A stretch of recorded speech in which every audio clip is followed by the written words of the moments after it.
Good morning, everybody. I would like to start by saying hello to all of you. I would also like to say that thank you very much once again for joining us for this semester.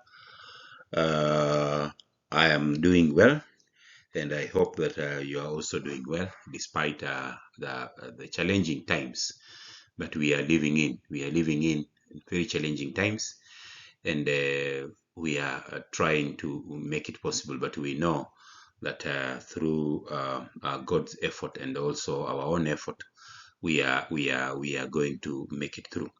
As I speak about that briefly, the times that we are living in, it is also a difficult time security-wise, because challenges that we face are many.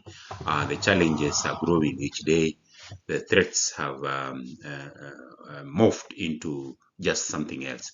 So we have to be very, very, very careful on how we do our work and on how we safeguard the people we have to safeguard, how to safeguard ourselves and the properties that we have to protect. In that sense, we are going to be talking in this semester about fire safety, prevention, protection. Fire is one of the major threats that we face. Fire is one of the major threats that we face.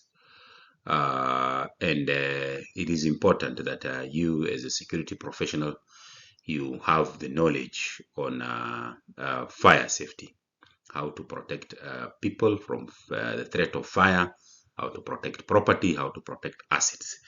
This semester, I will be conducting fire safety prevention, and also I'll also be conducting a module and a topic on strategic management.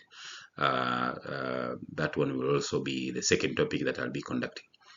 I will wish today to start with a little introduction on what we are going to do on fire safety.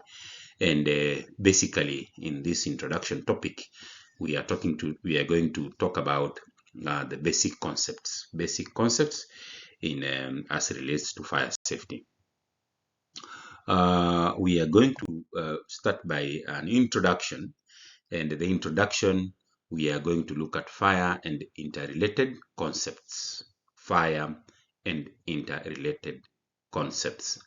Number one, as a security professional, you must be in a position to define fire. What is fire? You must be in a position to talk about fire without referring to any material.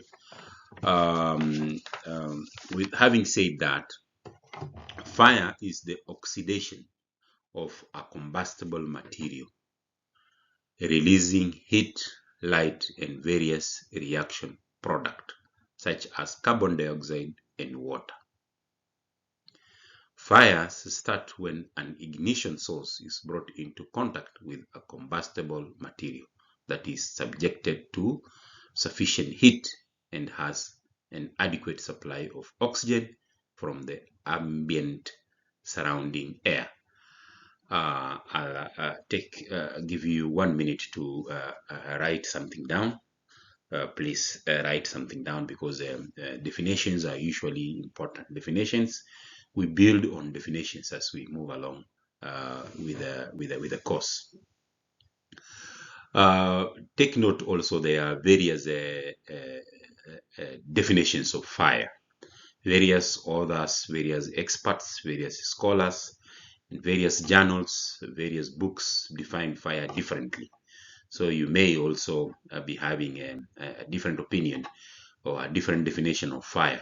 However, the things to remember is that a fire involves material releasing heat, light, and various reaction products such as carbon dioxide and water.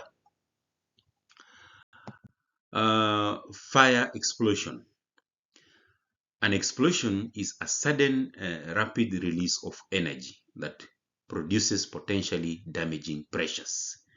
An oxidation is a sudden, rapid release of energy that produces potentially damaging pressures. An explosion. A fire explosion, therefore, is a fire associated with or accompanied by an explosion. For example, a gas cylinder explodes, leads to a fire. An improvised explosive device explodes, leads to fire. A water boiler explodes, and tell me if there will be an occurrence of fire. A generator explodes due to some issues, and there is likely to be a fire.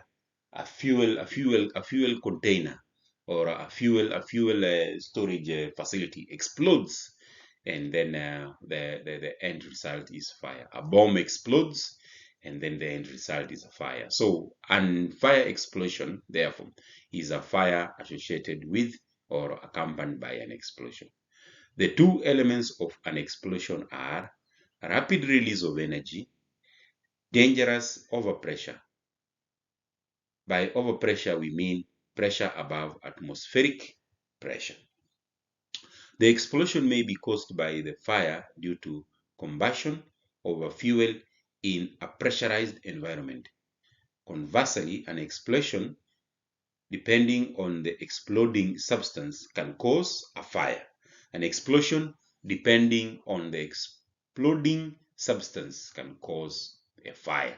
For example, a fuel storage exploding, then the substance is fuel. Definitely, fuel is highly flammable. Then definitely it will cause a fire. Fire protection. When we talk about fire protection, we are just going through, first of all, the introduction definition of terms. When we talk about fire protection is the study and practice of mitigating the unwanted effects of potentially destructive fire. This definition is by the National Fire Protection Association, NFPA. Fire protection involves the study of the behavior, compartmentalization, suppression, and investigation of fire, as well as the research and development, production, testing, and application of mitigating systems. That is what we mean by fire protection. The study of behavior, compartmentalization, suppression, and investigation of fire, as well as the research and development, production, testing, and application of mitigating systems. I can tell you that fire prevention, or rather fire safety, is a very wide field. At our level in our republic in Kenya, fire safety issues, we are still milestones. We are still very far away compared to some of the developed countries, even though we are making steps towards putting in place proper measures for fire safety and fire protection, but we are still far away. Other countries, for example, Australia, for example, UK, European countries, for example, US, these countries have well-developed systems of fire protection. However, people still perish in the fire occurrences or fire emergencies. Property still is damaged in fire emergencies. So fire is a very wide field, and it is a field that needs continuous research and continuous investments to better protect people and to better protect assets. Fire safety. When we talk about fire safety, it refers to the precautions that are taken to prevent or reduce the likelihood of a fire that may result in death, injury, or property damage. Alert those in a structure to the presence of an uncontrolled fire in the event one occurs. Better enable those threatened by a fire to survive or to reduce the damage caused by a fire. Fire safety measures include those that are planned during the construction of a building or implemented in structures that are already standing, and those that are taught to occupants of the building. That is what we call fire safety. Fire safety are measures or precautions that are taken to prevent or reduce the likelihood of a fire. For example, when we talk about class A type of fire, which involves normal combustible material, removing trash from rooms, simple housekeeping practices, cleaning, removing papers, removing rags, removing trash that can be a source of fire. This is what we call one of the precaution measures taken to reduce the likelihood of a fire. Then also when we talk about training, is also giving people information on these are the sources of fire, and this can easily lead to a fire. Even at your home level, you can train your family, you can induct your family that if you put rugs or combustible materials next to a gas cooker or a gas burner, then you are creating a fire hazard. So training, creating awareness, informing people that these issues are likely to cause fire. For example, overloading of electrical cables or adapters. This is or extensions. That this is actually an issue or a fire hazard. We are creating a fire hazard. So fire safety involves precautions that are taken to prevent or reduce the likelihood of a fire that may result in death, injury, or property damage. Then we talk about structural fires. These are fires which occur within structures or in the built environment. Structural fires can be on stationary structures, e.g. building, or mobile structures, e.g. vehicles. You have seen a vehicle was moving on the highway, and then suddenly the engine catches fire, and then the vehicle is burning. However, the vehicle is still moving. So this is what we call structural fires. Structural fires can also be domestic, factory, industrial, traffic, road, sea or air or rail, etc. This is what we call structural fires. So structural fires are fires which occur within structures or in built environment. We talk about wildlife fires. Is any uncontrolled non-structure fire that occurs in the wilderness, wildland, or bush. You know, in these European countries, you have heard of bush fires. It is also called wildland fire, forest fire, brush fire, vegetation fire, grass fire, pet fire, bush fire in, for example, Australasia, and hill fire, wildfire. Then we have mining fires. Mining fires occur where explosive and legendary materials are used in the mining process. Most times, explosives are used without adhering to fire safety standards. So mining fires. The fire hazard, something that is potentially dangerous. In this case, that can cause or lead to the ignition or spread of a fire. Can you think of a fire hazard? For example, a naked electrical cables is a fire hazard. As I said earlier, placing combustible material next to burners is a fire hazard. So fire hazard is something that is potentially dangerous. In this case, that can cause or lead to the ignition or spread of fire. And then we have fire risk, the term fire risk. The term fire risk is usually refers to the probability, likelihood, chance of a fire occurring. Risk is a function of hazard, and vulnerability is also the potential for loss of life or injury, damage to property, or interruption of the operations in the event of a fire. Then we have fire codes, a set of standards established and enforced by governments for the fire prevention and safety in case of fire. We are going to also, in this course, we are also going to learn more about fire codes. Basically, what we shall be looking at as we continue, we shall be looking at fire, definition of fire, why are fires so dangerous, the danger of smoke. We are going to look at the danger of smoke. We are going to look at when something burns, what happens. We are going to look at fire safety and emergency procedure plans. We are going to look at being prepared for fire. We are going to look at things needed for a fire to start. And then we are going to look at how to put a fire out. As I said earlier, this is the introduction presentation, and in this introduction presentation we are going to touch on almost everything that we are going to learn throughout this semester.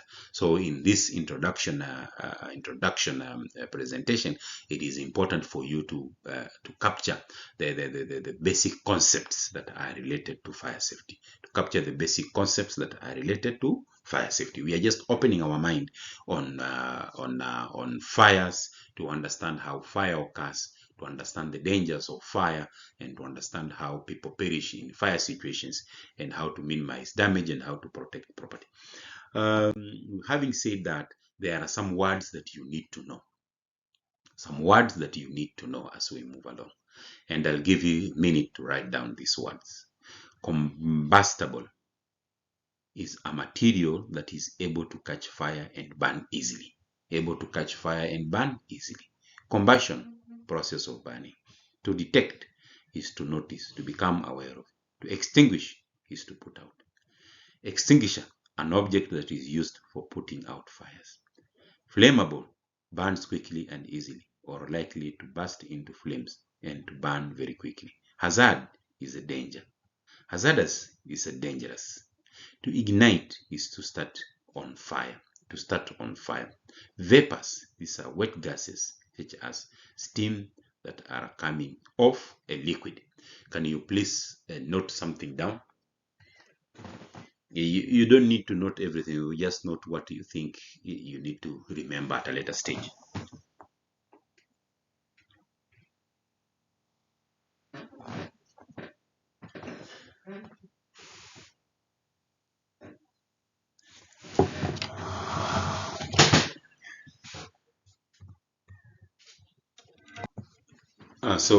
Those are some of the important words you need to know, but this is not exclusive. This is just a few of the words.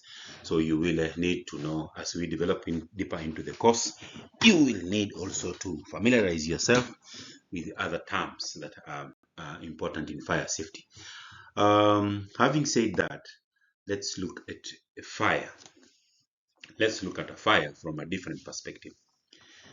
Fire is one of the most serious situations a security guard has to deal with, or a security officer, or a security manager, or for that question, anybody. The duty is to protect people and property, and a fire can destroy both in minutes. The last defense against a fire is prevention. The best defense, against a fire is prevention. You must be aware of potential hazards and how to deal with them. And also we are going to look at fire hazards. You will often be the first person on the scene in early stages of a fire. If a fire happens during your shift, you must know what to do. You need to be able to act quickly and with confidence. You must know what the related equipment is at your site and make sure you get training so you know how to operate it. Your safety as well as the safety of others depends on this. I will say some few words here. I have prepared this slide with reference to you as a security professional. You find that at most facilities, at most locations, at most workplaces, there are fire equipment in place. But very few people know how to use this fire equipment. Very few people know where these fire equipments are located. And very few people know what kind of fire equipment to use on which kind of fire. Those are some of the basic things you as a security professional should be aware of. You find that even in most locations, you find, for example, you find that most security officers do not know how to operate a fire extinguisher. And I'm talking from experience because in most situations you find that we hire security officers from outsourced companies, and in the interest of cutting cost, we go into very challenging situations where we end up with security officers who do not have this knowledge. I can say at your level as a security officer or as a security supervisor or as a security manager, you should be able, even at your level, to train your guards, to train your officers on how to use fire equipment and also to train them on how to identify the locations of these equipment. Why are fires so dangerous? If you have never been in a fire situation, it is hard to imagine what it is like. The fires you see in movies are nothing like the real thing. There is a lot more smoke involved in real fires, and smoke is very dangerous, and we are going to speak about smoke as we go down. More people die from breathing smoke than from getting burned. Smoke moves far ahead of flames, and it can fill a building in minutes. Smoke is black, so it takes away your valuable sense of sight. It causes your eyes to tear, and it burns your lungs. Be very careful with smoke. We see that most people in fire situations die out of inhaling toxic smoke more than even burning. You find that in a fire emergency, like the one that occurred at Nakumat downtown some few years ago, there were bodies lying over people who are dead, yet they are not burned, and the cause of death was actually inhaling toxic smoke from the materials that were burning inside that particular supermarket. So smoke is very dangerous. Smoke disables before it kills. It does not contain the oxygen that you need to breathe. This means that your brain does not work properly when you are inhaling smoke. Because of this, your muscle control, coordination, judgment, and reasoning ability are all affected. It is very easy to become disoriented and lose consciousness in smoke. Before we continue, I want you to just think about these photos, and you can come to conclusions on your own. Which classes of fire are these? Because we are going also to look at classes of fire as we go along.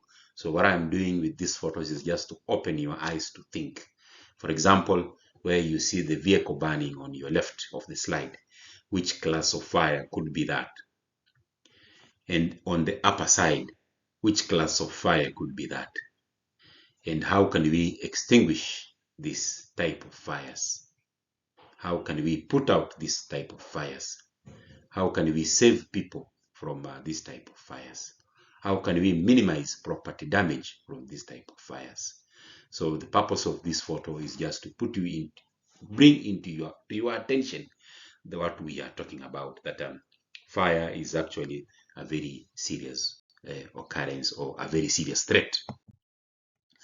All smoke contains carbon monoxide, carbon dioxide, and particulate matter, PM or soot. Smoke can contain many different chemicals, including the ones mentioned here: acid gases, sulfur dioxide, nitrogen oxides, aromatic hydrocarbons, benzene, metals, and dioxins. Smoke contains many different chemicals. Smoke inhalation occurs when you breathe in harmful smoke particles and gases. Inhaling harmful smoke can inflaming your lungs. Also, your airway, causing them to swell and block oxygen. This can lead to acute respiratory distress syndrome and respiratory failure. Carbon monoxide: the major lethal factors in uncontrolled fires are toxic gases, heat, and oxygen deficiency. Take note of that. The major lethal factors in uncontrolled fires are toxic gases, heat, and oxygen deficiency. The predominant toxic gas is carbon monoxide, which is readily generated from the combustion of wood and other cellulosic materials. When something burns, it releases transparent gases. These gases are lighter than air. So they move very rapidly throughout a building. They are also toxic, so they can kill quickly. When a fire burns in a room, it builds up heat, and it can instantly flash over into another room or space. This ball of fire will shoot into any areas that are available. For example, in a high rise, fire can travel sideways from room to room, up elevators, vent shafts, and stairwells if the doors have not been closed. That is why in a fire evacuation, in a fire emergency, you are encouraged as you move out, you close doors as you go. As you move out, you close doors as you go, because fire travels sideways from room to room, up elevators, vent shafts, and stairwells if the doors have not been closed. Firefighters should be able to recognize potential fuel packages in a building or compartment and use this information to estimate the fire growth potential for building or space. Materials with high heat release rates, such as polyurethane foam padded furniture or stacks of wooden pallets, for example, will be expected to burn rapidly once ignition occurs. Fires in materials with lower heat release rates would be expected to take longer to develop.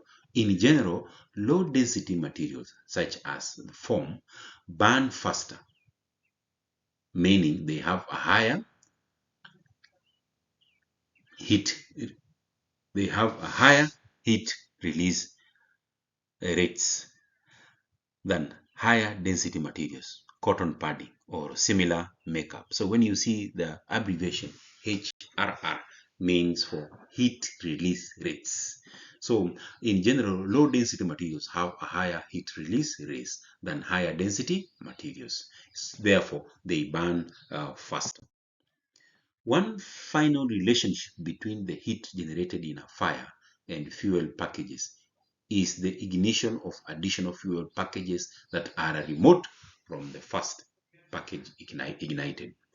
The heat generated in a compartment fire is transmitted from the initial fuel package to other fuels in the space by all three modes of heat transfer. The heat rising in the initial fire plume is transported by convection. As the hot gases travel over surfaces of other fuels in the compartment, heat is transferred to them by combustion.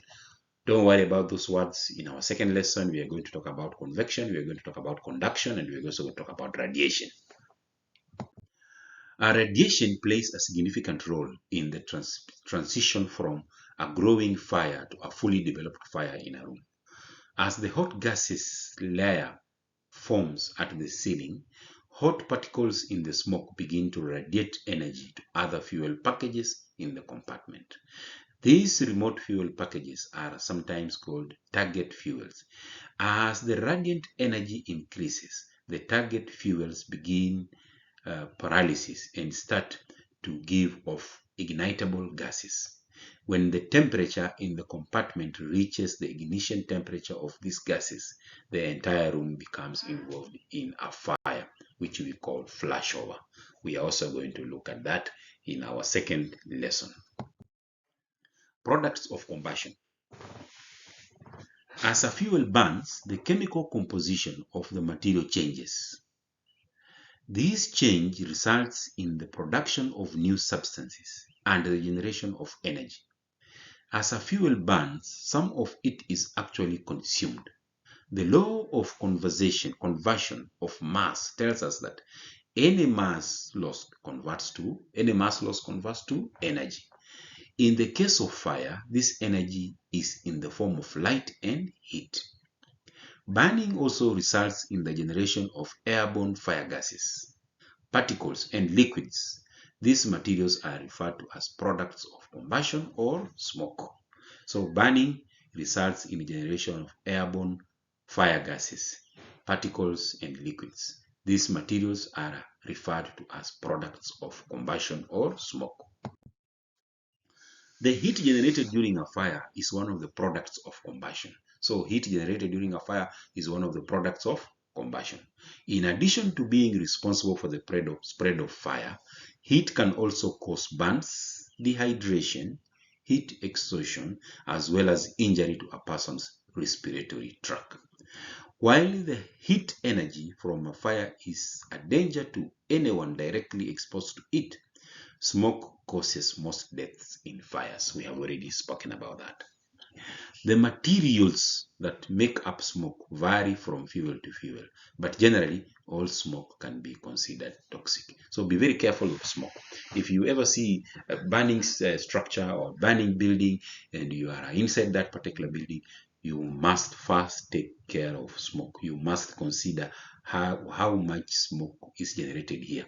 And you must be very, very careful with this smoke. The smoke generated in a fire contains narcotic gases and irritants. I'm speaking lengthy about smoke here because as we have seen from the previous slides, it is the major causes of death in fire emergencies. Narcotic or these gases are those products of combustion that cause central nervous system depression, which results in reduced awareness, intoxication, and can lead to loss of consciousness and death. The most common narcotic gases found in smoke are carbon monoxide. Already we have spoken about that. Hydrogen cyanide, HCN, and carbon dioxide, CO2. The reduction in oxygen levels as a result of a fire in a compartment will also cause narcotic effect in humans. Irritants in smoke are those substances that cause breathing discomfort and inflammation on the eyes, respiratory tract, and skin. Depending on the fuels involved, smoke will contain numerous substances can be considered irritants. Industrial fires may spread very quickly and could generate amounts of smoke, high amounts of smoke. While the heat energy from a fire is a danger to anyone directly exposed to it, smoke causes most death. You see, we are still repeating this. Narcotic or these gases are those products of combustion that cause central nervous system depression. We have also already spoken about that. So the thing to do is that in the event of fire at your workplace, in the event of fire near you, and when you are responding to a fire, be very careful with smoke. I have said enough of that. Now, the most common narcotics, these ones we have also already seen that one already. And then flame is the visible luminous body of a burning gas. When a burning gas is mixed with the proper amounts of oxygen, the flame becomes hotter and less luminous. The loss of luminosity is caused by a more complete combustion of the carbon. For these reasons, flame is considered to be a product of combustion. So heat is a product of combustion. Smoke is a product of combustion. Flame is a product of combustion. Of course, it is not present in those types of combustion that do not produce a flame, such as smoldering fires. Fires are fast and deadly. When you are in a fire situation, you won't have time to think how to handle it. This is why you must study your site's fire safety and emergency procedure plans before a fire happens. Know the plan and your role in it very well. I will also go to that one. We are also going to talk about fire prevention, and when we talk about fire prevention, we are going to talk about fire emergency plans and fire procedures, and it is the responsibility of us as security officers, as security professionals, to familiarize ourselves with those procedures, because when there is a fire emergency, all eyes are on the security on site. What actions are they taking to save life, to minimize damage of destruction, and also to prevent the growth of the fire? All eyes are usually on security. So it is important for you to understand your site plans, your emergency procedures before a fire happens. You should also familiarize with these plans. And how do you familiarize with these plans? You familiarize with these plans through training, through briefings, through rehearsals, and through drills, fire emergency drills. You have to be able to conduct fire emergency drills at your premises. You must be able to exercise how to evacuate people from danger, how to ensure that doors are closed as people are moving out, doors and windows, how to ensure that people are not trapped, how to conduct search, and how to immediately refer those who are injured to hospitals. Remember, there is an aspect of first aid. You must also know how to administer first aid on people who have been injured in a fire emergency, people who have inhaled toxic smoke. What are the procedures for first aid in this situation? Those are some of the basic things that you as a security professional should be aware of. Fire safety and emergency procedure plans. I will just touch on this briefly because there is a whole a few slides on fire safety and emergency procedures in the third module or in the third topic. What are fire safety and emergency plan procedures? Every site should have some type of plan in case of an emergency. Some plans will be simple. They will show the location of emergency evacuation routes and firefighting equipment, and they give the name and contact numbers of the people in charge. Other plans may be very complex. They may include different types of emergencies, actions, and contact people, depending on the situation. No matter how detailed the plan, the purpose is the same: to prepare people before an emergency happens. You should have a copy of a fire safety plan and an emergency procedure plan in your post orders or at your post. So ask yourself at your workplace, do you have a fire safety emergency plan? Do you have an emergency procedures plan in your office, at your desk, or somewhere where you can quickly remember the actions to take in case of a fire? You need to keep this in mind. Preventing and being prepared for fires. Briefly again, because we're also going to talk about fire prevention, as I have said. What things can I do to be well prepared in case of a fire? Know your fire safety plan and emergency procedure plan very well. Get a list of people on the site with special needs and how those needs should be handled in case of an emergency. Special needs include not only people in wheelchairs, but also people dealing with blindness, diabetes, pregnancy, heart problems, and other conditions. Also, children. Know the alarm system for your site and how to tell if it is working properly. Look at the panel. Is the green light on? Know what to do and who to contact if something is not working properly. Security, in most cases, we work closely with engineering and IT departments. So there are some issues that are touching on the technical part of the building or technical part of the systems that you need to refer to engineering, and in this age also to IT, because also most of the systems, especially fire prevention, are becoming technologically advanced such that they need to be connected to IT systems to be able to monitor whatever is happening in the situation. So work closely. That is why I said in security, you don't work in isolation. You develop friendships. You develop partnerships with other departments. Develop good partnerships with the engineering department. Develop good working partnerships with IT department. Develop good working partnerships with even the kitchen or in the other departments in that particular organization. Don't be a person who walks on air, and because you are a security professional in a suit and a tie, you don't want to relate with other people.